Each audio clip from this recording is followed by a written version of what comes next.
히브리서 1장 1절, 2절, 2절 말씀을 다 한 목소리로 함께 읽겠습니다.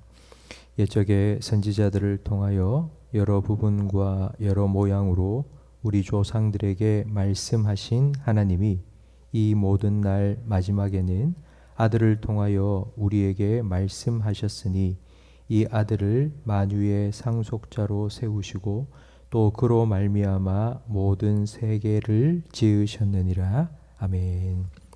하나님은 영이십니다. 우리는 하나님을 볼 수도 없고 만질 수도 없습니다. 그런데 우리가 어떻게 하나님을 알게 되었고 어떻게 하나님을 믿게 되었을까요? 오늘 1절 말씀해 보니 바로 하나님께서 말씀해 주셨기 때문입니다.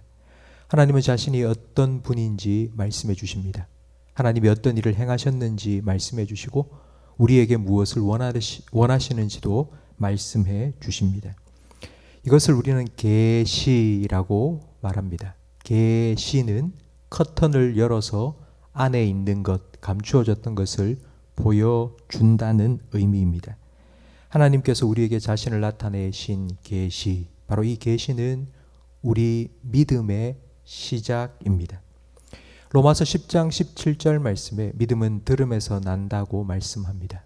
하나님께서 우리에게 말씀하여 주시는 하나님이 어떤 분이신지, 하나님이 어떤 일을 행하셨는지, 하나님이 무엇을 원하시는지 우리가 그 계시를 들음으로 하나님을 알고 하나님을 믿게 된 것입니다.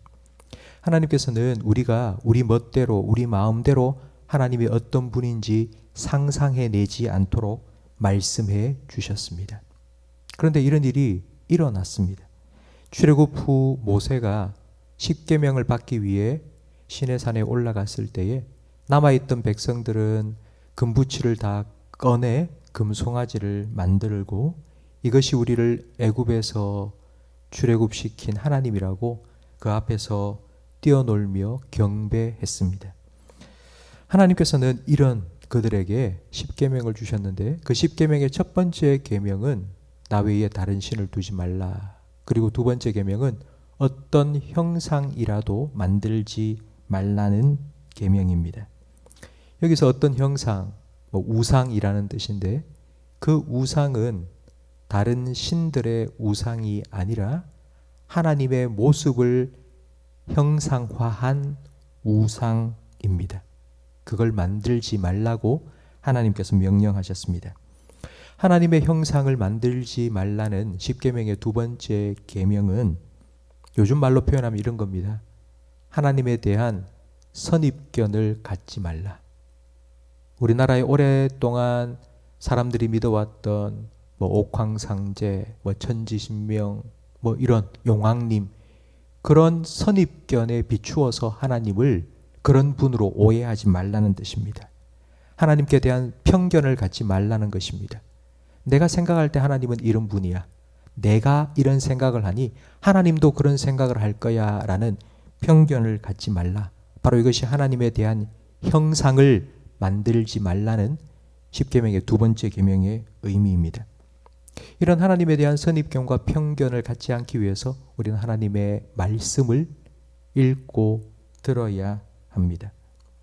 그런데 이 하나님의 말씀이 주어졌음에도 이 말씀을 읽으면서 이런 오해들이 많이 생겼습니다. 그 이유가 오늘 1절 말씀에 보니 옛적에 선지자들을 통하여 여러 부분과 여러 모양으로 하나님께서 말씀하셨기 때문입니다. 구약 시대에는 선지자들을 통해서 여러 선지자입니다. 모세, 엘리야, 이사야 같은 여러 선지자를 통해서 여러 부분과 여러 모양으로 말씀하셨습니다. 하나님께서는 완전한 하나님의 계시를 모세에게 다 주신 것이 아닙니다. 모세에게도 조금, 엘리야에게도 조금, 이사야에게도 조금, 그러니까 마치 퍼즐의 한 조각씩을 그들에게 나누어 주신 것입니다. 이건 마치 시각장애인이 코끼리를 만지면서 코를 만진 사람은 뱀 같은 게 코끼리구나 라고 생각했습니다. 배를 만지면서는 이건 담벼락처럼 생긴 게 코끼리구나 라고 오해했고, 다리를 만지면서 기둥처럼 생긴 게 코끼리라고 생각을 한 것과 같습니다. 그래서 많은 분들이 구약 성경을 읽으면 구약 성경이 참 어렵다, 무슨 뜻인지 잘 이해가 안 된다고 생각을 합니다. 그래서 하나님께서는 또 다른 방법으로 우리에게 말씀해 주시는데 2절 말씀에 이 모든 날 마지막에는, 이제 구약 시대가 끝나고 신약 시대가 시작될 때에는 아들을 통하여 우리에게 말씀하셨습니다. 마치 퍼즐 조각처럼 흩어져 있던 하나님의 말씀을 하나하나 맞추어서 완성된 그림이 탁 나타났는데 바로 그게 아들 예수님이라는 뜻입니다. 예수님은 우리와 똑같은 사람으로 이 땅에 오셨습니다. 마당에서 물 청소를 하는데 막 물을 뿌려서 막 씻고 있는데 저 앞에 보니 개미떼들이 줄을 지어서 쭉 가고 있습니다. 금방 부은 물이 그 개미떼에게는 홍수처럼 다가가서 아마 다 쓸려 내려갈 것입니다. 아이고, 빨리 피해, 개미들아, 빨리 피해, 안 피하면 다 죽을 거야 라고 말해도 개미는 알아들을 수 없습니다. 그렇다면 개미가 되어서 그들에게 가서 곧 홍수가 날 거니까 빨리 피하라고 이야기해 줄어야지, 그래야지 알아듣습니다.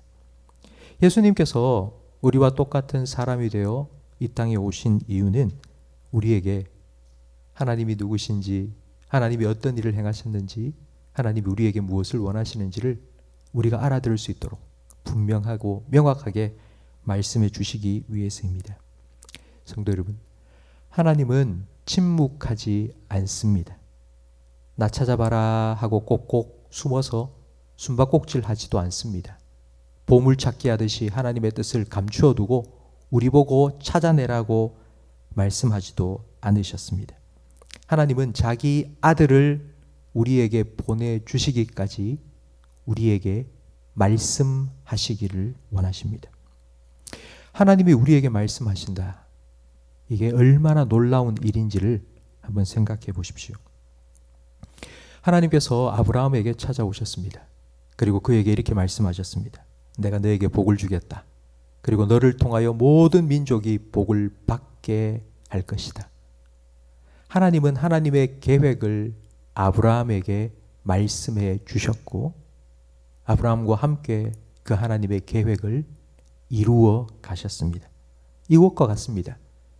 삼성의 이재용 부회장이 여러분에게 찾아와서 내가 이제 대구에 반도체 공장을 하나 지으려고 하는데 당신이 그 회사 맡아주세요.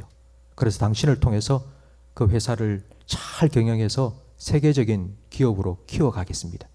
나와 함께 해주세요 라고 말을 들었다. 여러분, 놀라운 일 아니겠습니까?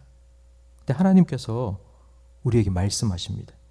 나를 향한 하나님의 뜻, 하나님의 계획이 무엇인지를 우리에게 말씀해 주시고 그 일에 우리를 불러주신 겁니다. 하나님의 말씀을 듣는다는 건 하나님의 동역자로 부름을 받았다는 뜻입니다. 이 하나님의 말씀을 여러분에게 들려주시기 위해 예수님께서 여러분에게 찾아오셨습니다. 성도 여러분, 구약의 여러 부분, 여러 모양으로 마치 퍼즐 조각처럼 흩어져 있던 하나님에 대한 계시, 그 말씀이 예수님 안에서 하나의 완성된 그림으로 이제 완성이 된 것처럼 아마 여러분은 살아가면서 하나님의 뜻이 무엇인지 모르겠다. 왜 나한테 이렇게 힘들고 어려운 일이 찾아오는지 모르겠다. 이게 무슨 뜻이냐? 아마 고민스러운 일들이 아마 여러분에게도 있을 것입니다. 그러나 예수님을 통하여서 하나님의 뜻을 한번 물어보십시오. 그러면 구약의 퍼즐 조각이 예수님 안에서 하나로 완성되듯이 그렇구나. 이게 바로 주님의 뜻이구나. 이게 하나님의 뜻이구나 하고 주님께서 깨닫게 해주실 것입니다. 그리고 그 하나님의 뜻을 여러분의 삶에 온전히 이루기 위해서 예수님께서는 여러분의 목자가 되어 주십니다. 양은 목자의 음성을 아는 고로 목자를 따라갑니다. 목자를 따라가다 보면 어느새 하나님께서 우리에게 말씀하신 하나님의 뜻 이루어진 그곳에 우리는 도착해 있을 것입니다. 성도 여러분, 오늘도 여러분의 귀를 여시고 그리고 마음의 귀를 하나님께 기울이시고 주님의 음성 들으시기를 간절히 바랍니다. 여러분의 걸음걸음 한 걸음 한 걸음 주님께서 인도해 주실 것입니다. 말씀하시는 하나님, 말씀으로 찾아오신 예수님, 그리고 그 말씀을 깨닫도록 도우시는 성령님 의지하여서 오늘도 주님과 동행하는, 주님의 인도를 받는 복된 삶을 살아가시기를 주님의 이름으로 축복합니다. 기도하겠습니다. 하나님 아버지, 우리에게 말씀하여 주시니 감사합니다. 하나님이 어떤 분인지, 그리고 하나님 우리에게 무엇을 원하시는지, 하나님이 얼마나 우리를 사랑하시는지 우리가 바르게 알고 그 하나님을 믿을 수 있도록 우리에게 말씀하여 주셔서 감사합니다. 성령 하나님, 하나님에 대해서 오해하지 않도록 우리가 살아가면서 이런저런 상황과 형편과 처지 속에서 하나님 혹시 나를 미워하나, 하나님 나를 버리셨나, 이런 오해하지 아니하도록 하나님의 말씀을 더 깊이 깨달을 수 있도록 우리의 귀를 열어주시고 우리의 마음을 부드럽게 변화시켜 주시옵소서. 우리의 목자 되신 예수님, 오늘 하루도 주님의 음성에 귀 기울이며 주님과 동행하기 위하여 새벽 기도의 시간 나온 우리 모든 성도들을 말씀으로 인도하여 주시옵소서. 주님께서 마련해 놓으신 푸른 풀밭 그리고 쉴만한 물가로 우리를 인도하여 주시옵소서. 예수님 이름으로 기도합니다. 아멘.